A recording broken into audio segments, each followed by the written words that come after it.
Shalom, saudara-saudara yang kekasih dalam Tuhan Yesus Kristus. Pertama-tama saya mengucapkan terima kasih kepada Pastor Janet dan Pastor Boas yang sudah memberikan saya kesempatan untuk berbicara sharing firman di tempat ini. Nama saya adalah Hizkia Irwan Santoso. Saya dari Semarang. Sebenarnya saya jemaat dari Pendeta Timotius Bekti yang 2 minggu yang lalu juga khotbah di tempat ini. Tapi saya mempunyai satu ministry sendiri, yaitu Siloam Ministry, yang akhirnya artinya yang diutus. Saudara-saudara, saya dulu seorang businessman, dan setiap tahun saya ikut pameran di Hong Kong, pameran consumer good antara bulan April-Mei di Wan Chai, dan saya tinggal di Kaohsiung atau Kaohsiung, tempat orang-orang Indonesia, dan setiap pagi saya jalan-jalan, dan waktu minggu pagi saya berjalan-jalan di Victoria Park. Kemudian banyak pekerja-pekerja dari Indonesia yang ada di tempat itu. Nah, siang ini saya akan berbicara tentang kekhawatiran dan ketakutan. Tolong di display ya. Nah, next. Kekhawatiran adalah perasaan yang timbul akan sesuatu hal yang belum diketahui secara pasti. Ketakutan adalah suatu tanggapan emosi terhadap suatu ancaman, misalnya mau dibunuh jika tidak membayar hutang. Nah, kekhawatiran menggambarkan gangguan psikologis yang dapat memiliki karakteristik, yaitu berupa rasa takut, keprihatinan terhadap masa depan, kekhawatiran yang berkepanjangan, dan rasa gugup, stres, susah tidur, dan sebagainya oleh karena masalah yang dihadapi, maupun keinginan hidup berkelimpahan, hidup tanpa masalah, dan masa depan yang baik. Mana mungkin tidak ada masalah? Selama masih hidup, maka masalah itu pasti ada, saudara-saudara. Dan banyak orang percaya yang tahu akan janji-janji dan pemeliharaan Tuhan, tetapi semuanya itu tidak membuat dia mengalami damai sejahtera ketika hidupnya mengalami masalah-masalah yang berat, bahkan akan membuat dia khawatir dan takut. Saudara-saudara, virus corona lebih ditakuti daripada Allah sendiri. Sekalipun dikatakan bahwa kita harus hidup dengan iman, tetapi kenyataannya sangat sulit untuk dapat hidup tetap dalam damai sejahtera dan sukacita. Ketika badai dan gelombang ombak samudera masalah menerpa kehidupan kita. Next. Dan kekhawatiran, ketakutan itu ternyata disebabkan oleh perasaan dan emosi. Nah, di manakah sumber kekuatan dan ketakutan itu? Next. Dalam 1 Tesalonika 5 ayat 23, manusia terdiri dari roh, jiwa, dan tubuh. Roh sendiri terdiri dari hati nurani. Intuisi itu adalah tempat kita berkomunikasi dengan Roh Kudus, kadang lewat perasaan atau lewat mimpi dan sebagainya. Dan persekutuan itu adalah bagian jiwa yang kita pakai untuk berdoa, berkomunikasi dengan Allah, menyanyi, memuji, menyembah Tuhan. Karena itulah dikatakan Allah memerlukan penyembah dalam roh dan kebenaran. Jiwa adalah pikiran, emosi, dan tekad atau kehendak. Sedangkan tubuh adalah panca indera dan wadah itu sendiri. Next. Tubuh adalah pintu masuk ke jiwa, dan jiwa adalah pintu masuk ke roh. Artinya, dari tubuh itu menjadi input untuk masuk ke jiwa, dan jiwa adalah input untuk masuk ke roh. Itu adalah untuk manusia yang karnal atau manusia daging. Sedangkan manusia rohani, roh mempengaruhi atau menguasai jiwa, dan jiwa menguasai tubuh. Next. Nah, yang menyebabkan kita takut adalah ketakutan itu sendiri. Orang yang takut mati akhirnya akan mati juga, tapi orang yang tidak takut mati juga akan mati. Jadi baik kita takut atau tidak takut mati, akhirnya juga akan mati. Nah, dalam Matius 6 ayat 27 dikatakan, siapakah di antara kamu yang karena kekhawatirannya dapat menambahkan sehasta saja pada jalan hidupnya. Sehasta itu adalah sekitar 40-50 cm, saudara-saudara. Jadi apapun yang kita lakukan, khawatir apapun tidak akan dapat memperpanjang hidup kita, saudara-saudara. Nah, artinya bahwa kehidupan kita itu sepenuhnya dan seluruhnya berada di tangan Tuhan. Jadi kedaulatan Allah dan kehendak Allah, kehendak Tuhanlah yang sepenuhnya menentukan hidup kita. Semua yang terjadi adalah menurut kerelaannya. Tuhan yang membuat kita kaya dan miskin. Jadi alangkah damai sejahteranya hidup ini jika tidak ada rasa khawatir dan takut. Betul? Nah, itulah yang saya alami ketika sekarang ini saya hidup damai sejahtera walaupun tidak ada income selama 19 tahun. Dibandingkan dulu ketika saya diberkati bisa keliling dunia 26 negara. Tetapi walaupun hidup saya berkelimpahan, saya tidak pernah merasakan damai sejahtera karena saya menjadi hamba Mammon. Jiwa, yaitu pikiran, emosi, dan kehendak adalah kubu pertahanan yang dapat diserang iblis. Tempat iblis mengintimidasi kita lewat tubuh. Karena itu jangan sekali-kali membuka celah di jiwa dan tubuh kita. Iblis selalu menggoda dan menyesatkan dengan memakai firman seperti kepada Hawa dan Tuhan Yesus. Hawa termakan tipuan iblis, tetapi Tuhan Yesus tidak. Iblis memberikan alasan kepada Hawa, kenapa Allah tidak mengizinkan dia makan buah pengetahuan. Karena jika dia makan, maka Hawa dapat seperti Allah mengerti mana yang baik dan yang jahat. Nah, berikut ini adalah bagaimana Hawa jatuh ke dalam dosa. Next. Dalam Kejadian 3 ayat 6, mari kita baca sama-sama. Perempuan itu melihat bahwa buah pohon itu baik untuk dimakan dan sedap kelihatannya. Lagi pula pohon itu menarik hati karena memberi pengertian.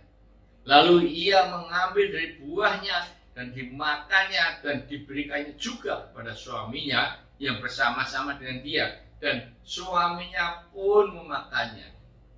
Nah, inilah perempuan itu melihat dari panca indera, ya, bahwa pohon itu baik untuk dimakan dan sedap kelihatannya. Timbul emosinya.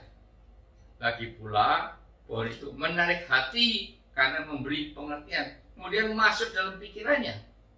Lalu ia mengambil dari buahnya dan dimakannya. Tekad kehendaknya terjadi diambil, saudara. Dan diberikannya juga pada suaminya. Saudara-saudara, orang berdosa selalu mencari teman. Atau juga dosa itu diikuti dengan dosa yang lain seperti Daud. Ketika dia sudah berzina dengan Bathsheba, maka dia menindaklanjuti dengan membunuh Uria, suami Bathsheba. Dan saudara-saudara, suaminya pun memakannya. Adam juga memakan, saudara.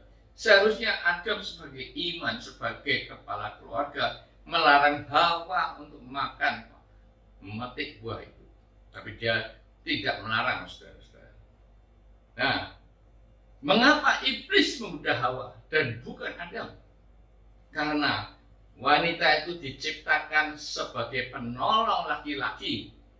Tetapi seringkali ada suami yang tunduk kepada istri yang dominan. Suami seperti telo diberi nyawa, saudara. Suami takut istri, atau ikatan suami takut istri, saudara.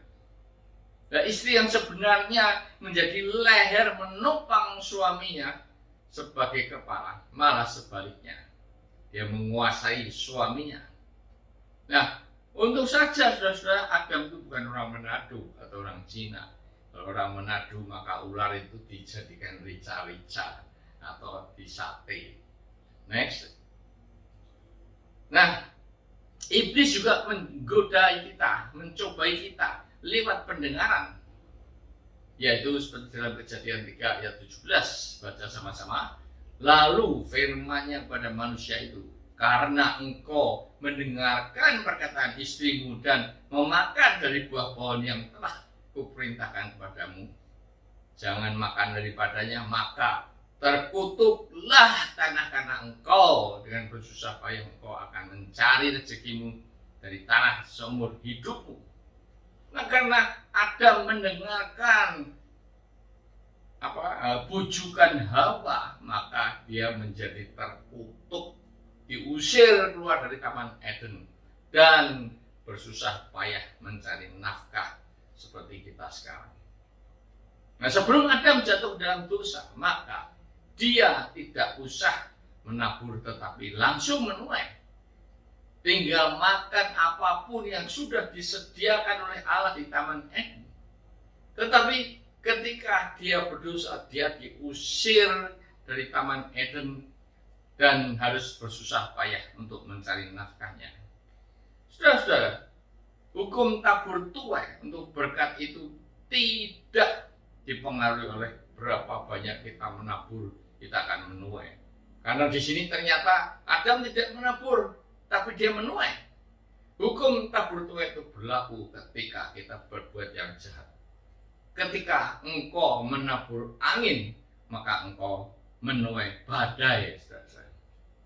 Jadi saudara-saudara, ketika kita hidup dalam kebenaran dan kekudusan, maka Allah akan selalu mencukupi, memelihara, melindungi hidup saudara dan saya. Rezeki yang mengejar kita dan bukan kita yang mengejar rezeki. Next. Lah, berkatalah Sarai kepada Abram, engkau tahu Tuhan tidak memberi aku melahirkan anak. Karena itu baiklah, hampiri hambaku itu, mungkin oleh dialah aku dapat memperoleh seorang anak. Dan Abram mendengarkan perkataan Sarai. Saudara-saudara, sama Abram juga mendengarkan perkataan Sarai. Apalagi diberikan Hagar, mungkin pembantu yang seperti si enem seksi. Wah, mau langsung, saudara-saudara. Nah, kesalahan Abram adalah mendengarkan Sarai sehingga lahir Ismail yang lakunya seperti keledai liar dan menentang dan melawan semua saudara-saudaranya. Karena itulah terjadi sampai sekarang. Adanya ISIS, antikristus, teroris yang mengebom gereja dan sebagainya. Next. Nah, inilah Daud dan Goliat di 1 Samuel 17, saudara dapat baca sendiri. Daud yang demikian kecil berhadapan dengan raksasa Goliat, saudara-saudara, yang tingginya 3 meter lebih sejengkal, baju jirahnya atau baju perangnya seberat 57 kg dan tombaknya seberat 7 kg. Dia menentang bangsa Israel. Dia menantang jika dapat mengalahkan dia, maka orang-orang Filistin akan menjadi hamba orang Israel dan sebaliknya. Dia menantang duel 1 lawan 1, dan dalam kitab Samuel 17 ayat 11 dikatakan, segenap orang Israel cemas dan sangat ketakutan. Inilah seperti definisi ketakutan tadi, adanya suatu ancaman dari Goliat. Nah, Goliat raksasa adalah gambaran dari masalah yang sangat besar yang kita hadapi, seperti masalah keluarga, perceraian yang sudah diambang pintu, anak terkena narkoba, anak hamil tanpa tahu siapa ayahnya, masalah keuangan, rumah mau disita bank, PHK di depan mata, bisnis macet, sakit penyakit yang parah, stroke, kanker yang secara medis sudah tidak mungkin dapat disembuhkan kecuali mujizat yang dilakukan Allah, ditinggal pacar dan sebagainya. Nah, semuanya ini membuat saudara khawatir, takut, putus asa, sudah tidak tahu lagi apa yang harus dilakukan untuk dapat keluar dari masalah tersebut. Saudara pikir sudah tidak ada jalan lain, sudah tidak ada penyelesaian, sehingga ingin bunuh diri karena sudah tidak kuat menghadapi masalah-masalah itu. Goliat masalah saudara dan saya bukan hanya baru 40 hari waktu itu, tetapi sudah bertahun-tahun belum dapat selesai. Saya sendiri mempunyai masalah selama 21 tahun sampai sekarang belum selesai, saudara-saudara. Tetapi masalah itu membuat saya tetap patuh, tetap setia kepada Tuhan, karena masalah ini malah memurnikan karakter dan meningkatkan level iman saya. Nah, ketika si Daud pengembala domba hendak maju menghadapi Goliat, dia malah dimarahi kakaknya Eliab. Karena yang dia pikirkan, Daud hanyalah seorang penggembala ternak. Demikian juga Saul. Saul mengatakan tidak mungkin Daud dapat melawan Goliat, karena pekerjaannya sehari-hari hanya menggembalakan kambing domba. Saudara, manusia selalu menggunakan logikanya untuk menghadapi masalahnya. Inilah intimidasi iblis yang mentertawakan saudara. Saudara, kamu tidak mungkin dapat keluar dari masalah yang ada, sehingga saudara ragu-ragu, bahkan mungkin tunduk pada intimidasi iblis. Saudara takut dan menyerah sebelum berperang. Iblis menggoda saudara dan menawarkan penyelesaian lewat kuasa kegelapan seperti dukun, atau mencari pelarian semu, misalnya mabuk-mabukan, judi, narkoba, pesta pora, dan sebagainya. Di mana pelarian ini akan menjerumuskan saudara lebih dalam lagi dalam masalah. Dan saudara-saudara tahu, pelarian semu ini sifatnya hanya sementara saja, tetapi masalah itu masih tetap ada.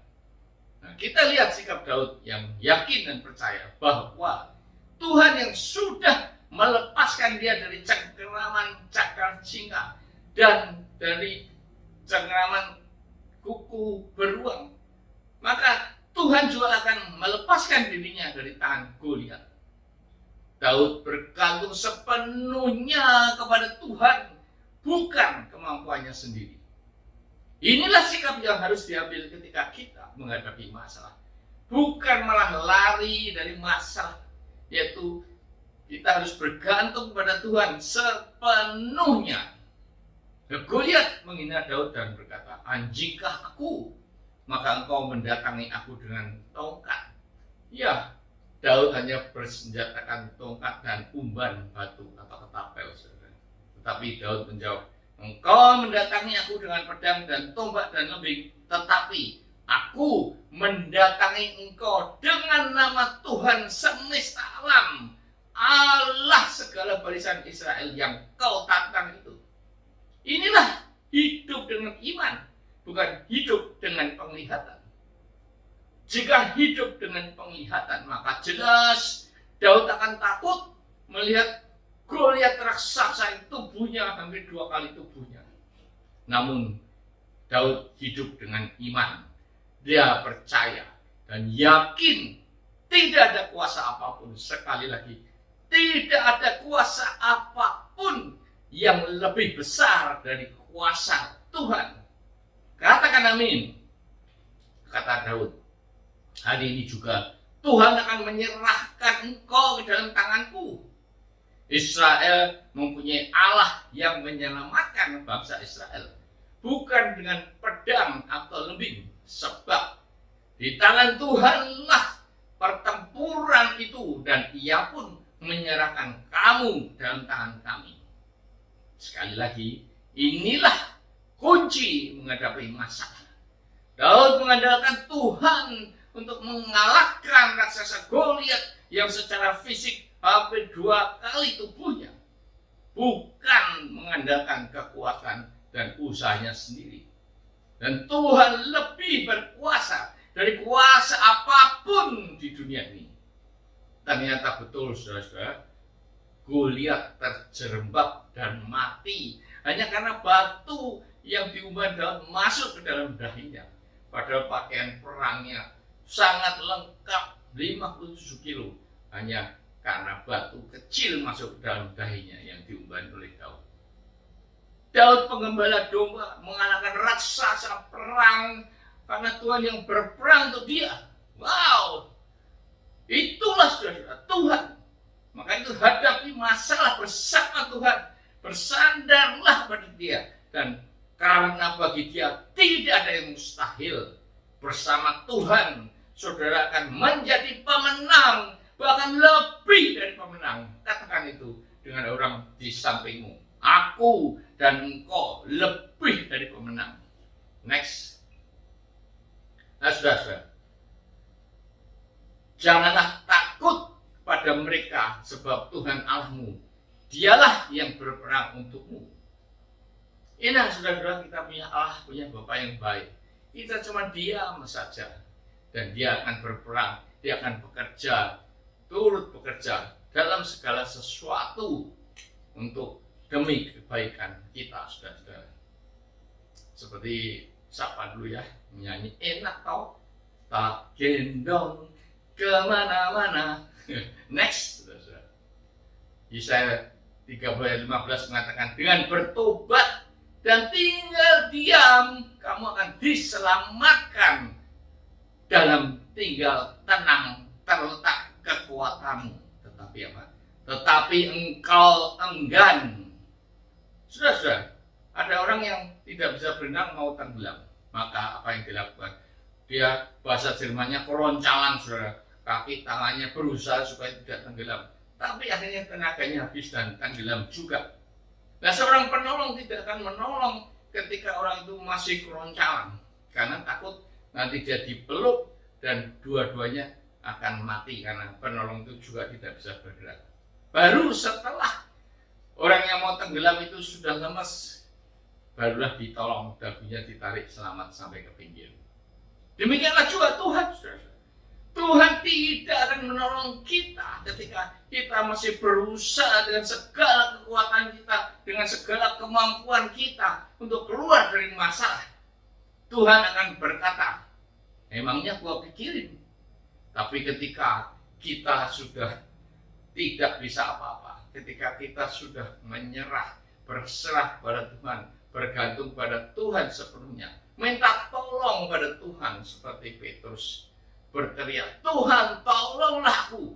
Nah, di situ dikatakan dengan segera Tuhan menolong Petrus, mengangkatnya dari air supaya tidak tenggelam. Itulah saudara-saudara. Tuhan menghendaki kita berserah sepenuhnya ke dalam tangan Tuhan dan rencana Tuhan. Next. Saudara-saudara, pencobaan atau masalah yang saudara alami tidak akan melebihi kekuatan saudara. Soal ujian SMA tidak akan diberikan anak SD atau SMP karena pasti tidak lulus. Itu bukan bagian dia. Nah, demikian juga Allah itu setia dan tidak akan membiarkan saudara dicobai melampaui kekuatanmu, dan Dia akan memberikan padamu jalan keluar sehingga kamu dapat menanggungnya. Saudara-saudara, Allah mengizinkan masalah terjadi dalam hidup kita, tetapi Dia tidak akan membiarkan. Dia akan menjaga kita, memberikan kekuatan sampai memberikan jalan keluar sehingga kita dapat menanggung masalah itu. Nah, masalah-masalah itu adalah satu cara Allah untuk memurnikan iman dan karakter seperti emas.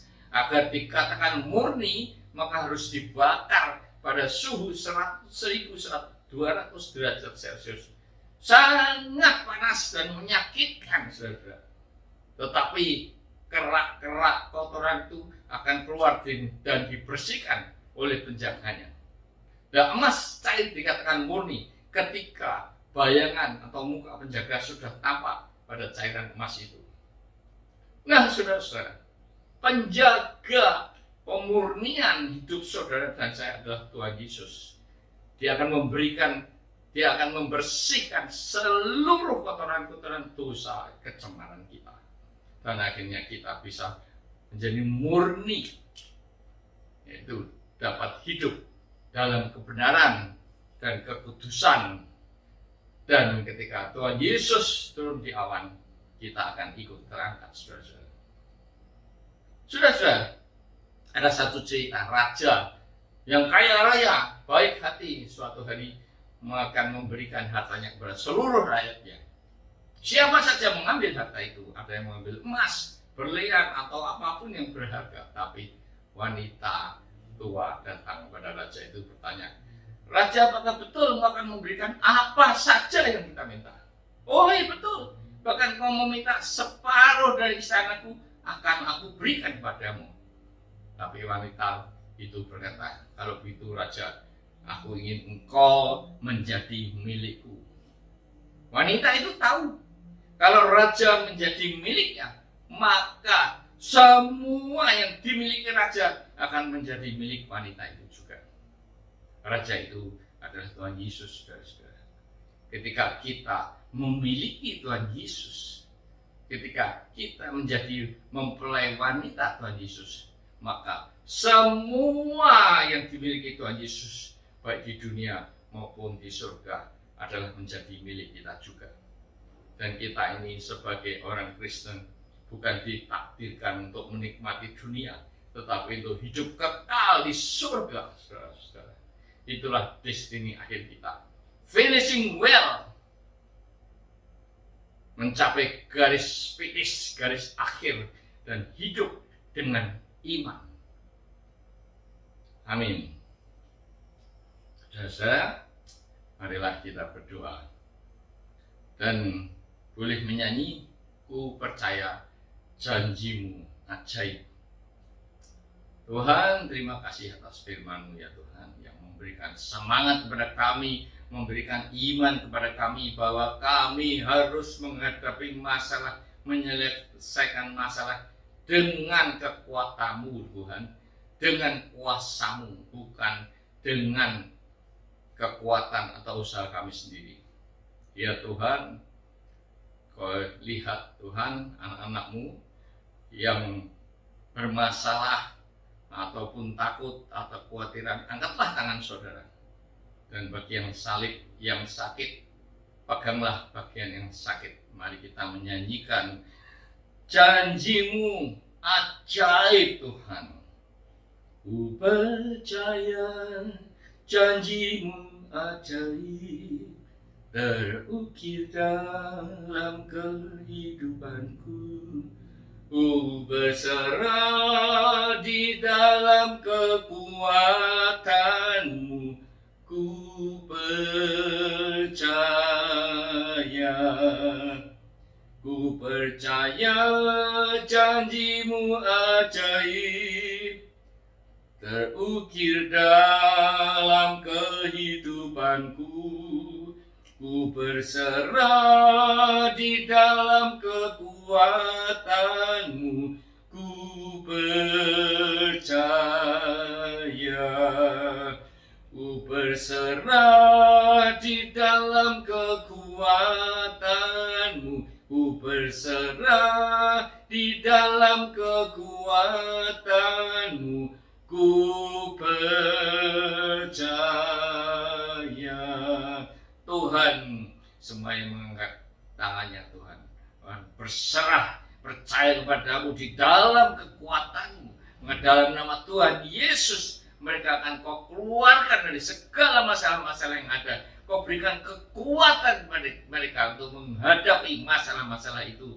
Dan Tuhan, bagi yang memegang tubuhnya karena sakit, dalam nama Tuhan Yesus aku tolak, kami semuanya tolak penyakit itu dan sembuh dalam nama Tuhan Yesus. Terima kasih ya Tuhan atas firman-Mu ya Tuhan, yang menguatkan kami. Dan Tuhan berkatilah Pastor Janet bersama gerejanya, berkati segala pelayanannya Tuhan, supaya Kau kirimkan banyak jiwa-jiwa untuk diselamatkan, supaya Kau pakai pelayanannya untuk memuliakan nama-Mu, untuk menyenangkan hati-Mu Tuhan. Berkati hidupnya bersama keluarganya, Pastor Johnny, dan mungkin anak-anaknya, berkati semuanya. Bless them abundantly, Jesus. Yes, Lord. In the name of Jesus, we pray and thank you, Jesus. Kabulkanlah semua permohonan kami yang sesuai dengan kehendak-Mu. Anak doa ini kami naikkan dalam nama Tuhan Yesus, Juru Selamat dan Penebus kami yang hidup. Amin.